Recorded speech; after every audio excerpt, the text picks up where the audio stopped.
Hello friends, welcome to my channel simple and useful mathematics. आप सभी को दिवाली की बहुत बहुत शुभकामनाएं। आप सबने दिवाली बहुत इंजॉय की होगी। अब हमारे बेसिस एंड डायमेंशन की टॉपिक से हम आगे बढ़ते हैं। इसके पहले मैं आपको रिजल्ट्स बता रही थी बेसिस एंड डायमेंशन के ऊपर, जिसमें हमने 12 रिजल्ट्स देख चुके थे। अब आगे के रिजल्ट्स हमें देखने हैं, तो हम आते हैं अपने 13th रिजल्ट में। ये रिजल्ट क्या बोलता है? Solutions of nth order homogeneous linear differential equation always forms a vector space of a dimension n। जो लीनियर डिफरेंशियल इक्वेशन होता है उसका अगर हम सॉल्यूशन निकालेंगे तो वो हमेशा ही वेक्टर स्पेस फॉर्म करेगा जिसका डायमेंशन क्या होगा? n। वो nth ऑर्डर का होमोजेनियस लीनियर डिफरेंशियल इक्वेशन होगा, तब उस वेक्टर स्पेस जो उसके सॉल्यूशन से बनेगा उसका डायमेंशन क्या होगा? n। और जो nth ऑर्डर अगर non homogeneous linear differential equation है तो वो कभी भी वेक्टर स्पेस फॉर्म नहीं करेगा। तो वेक्टर स्पेस फॉर्म करने के लिए क्या होना चाहिए? पहले तो वो होमोजेनियस लीनियर डिफरेंशियल इक्वेशन होना चाहिए। अगर वो होमोजेनियस है तो उस डिफरेंशियल इक्वेशन का हम सॉल्यूशन निकालते हैं, और अगर वो nth ऑर्डर का है तो उसका डायमेंशन क्या होगा? n होगा, और उसका सॉल्यूशन क्या फॉर्म करेगा? Vector space of order n। और नॉन होमोजेनियस है तो वो कभी भी वेक्टर स्पेस फॉर्म नहीं करेगा। नेक्स्ट हम 14th रिजल्ट देखते हैं। If W1 and W2 are finite dimensional subspaces of a vector space V। W1 W2 क्या है? यहाँ पे finite dimensional subspace है। किसका? वेक्टर स्पेस V का। तो फिर इसके कुछ पॉइंट्स हैं। The subspace W1 plus W2 is finite dimensional। अगर W1 W2 फाइनाइट डायमेंशनल है, सब स्पेस है V का, तो W1 plus W2 भी फाइनाइट डायमेंशनल होगा। W1 plus W2 is smallest subspace of V containing W1 union W2।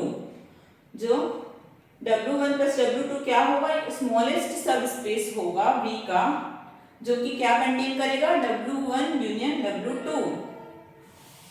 इसका मतलब क्या होगा? L W1 union W2। अगर W1 यूनियन W2 को अपन स्पैन करते हैं तो वो क्या फॉर्म करेगा? W1 plus W2। मतलब ये स्पैन कर रहा है W1 प्लस W2 को, मतलब कि W1 यूनियन W2 क्या हो गया? उसका सब स्पेस हो गया। तो W1 प्लस W2 क्या है? सबसे छोटा सब स्पेस है V का, जो कि किसको कंटेन करता है? W1 union W2। और इसको अलग तरीके से हम कह सकते हैं कि W1 यूनियन W2 अगर किसको स्पैन करता है? W1 plus W2।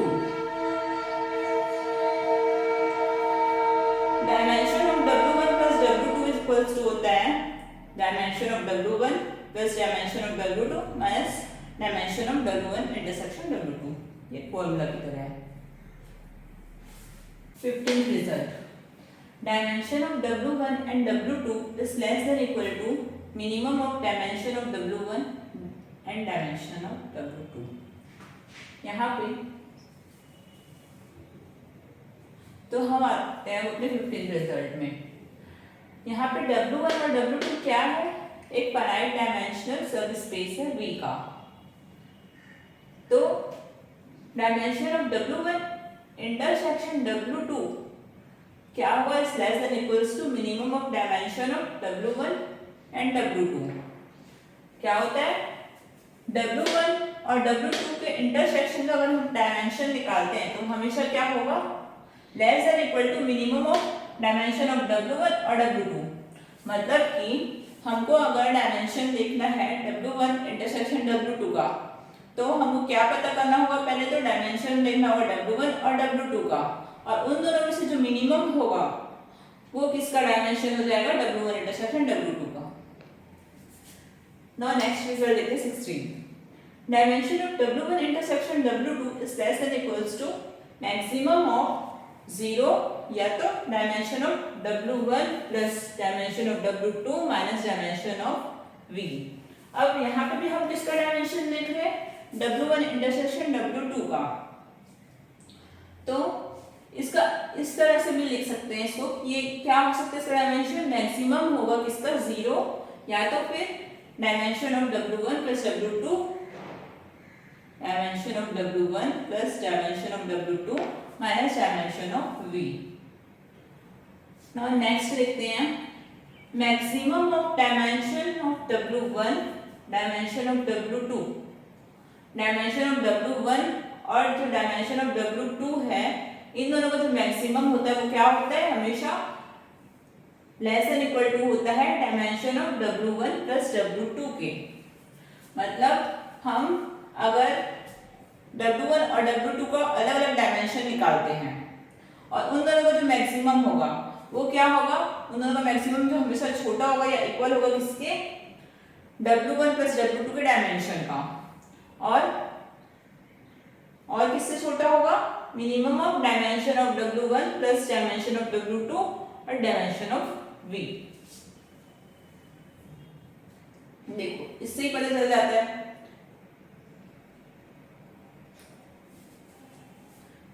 अब हम देखते हैं नेक्स्ट रिजल्ट 15। यहाँ पे क्या बताया गया है कि dimension of W1 intersection W2 is less than equals to किसके होता है, minimum of dimension of W1 dimension of W2। यहाँ पे W1 और W2 क्या है, फाइनाइट डायमेंशनल सब स्पेस है जिसका V का। तो अगर हम W1 इंटरसेक्शन W2 का डायमेंशन निकालते हैं तो वो हमेशा क्या होगा, छोटा या इक्वल होगा किसके, डायमेंशन ऑफ W1 और डायमेंशन ऑफ W2 दोनों के मिनिमम जो हम निकालेंगे उसका जो रिजल्ट आएगा उससे ये जो इसका डायमेंशन होगा हमेशा छोटा होगा। नेक्स्ट 16 रिजल्ट देखते हैं। Dimension of W1 intersection W2 is less than equal to, जो डायमेंशन है W1 इंटरसेक्शन W2 यही चीज है, dimension of W1 intersection W2 यहाँ भी था, यहाँ पे भी dimension of W1 intersection W2। एक चीज ये होती है कि इसका डायमेंशन जो है छोटा होता है किससे, मिनिमम, छोटा इक्वल होता है किससे, minimum of dimension of W1 W2। और क्या होता है ये किससे और छोटा होता है, maximum of 0 and dimension of W1 plus dimension of W2 minus dimension of V। इन दोनों का जो मैक्सिमम होगा 0 और इसका जो आंसर आप निकालोगे, डायमेंशन निकालेंगे W1 का, डायमेंशन निकालेंगे W2 का और डायमेंशन देखेंगे V का, इन दोनों को प्लस करेंगे, इसको माइनस कर देंगे डायमेंशन ऑफ V से, तो फिर इसका जो रिजल्ट निकलता है और 0 दोनों में से जो मैक्सिमम होगा उससे dimension of W1 intersection dimension of W1 intersection W2 छोटा होगा। नाउ 17th रिजल्ट देखते हैं। Maximum of dimension of W1 dimension of W2 is less than equals to dimension of W1 plus W2। जो dimension of W1 है, dimension of W2 है, इन दोनों का जो मैक्सिमम निकलेगा वो हमेशा किससे छोटा होगा या इक्वल होगा, dimension of W1 plus W2 के। और किससे छोटा और इक्वल होगा, minimum of dimension of W1 plus dimension of W2 और डायमेंशन ऑफ V। इन दोनों के बीच का मिनिमम निकालेंगे तो maximum of dimension of W1 dimension of W2 हमेशा छोटा या इक्वल होगा इन दोनों के मिनिमम से। 18th रिजल्ट देखते हैं।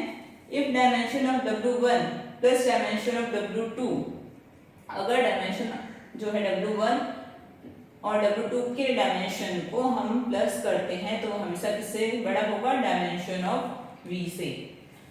देन अगर ये होता है कि dimension of W1 plus dimension of W2 बड़ा है डायमेंशन ऑफ V से, जो वेक्टर स्पेस V है इसका, उससे अगर बड़ा है तो फिर W1 intersection W2 not equals to 0 होगा, मतलब कि इन दोनों के इंटरसेक्शन में 0 नहीं आएगा।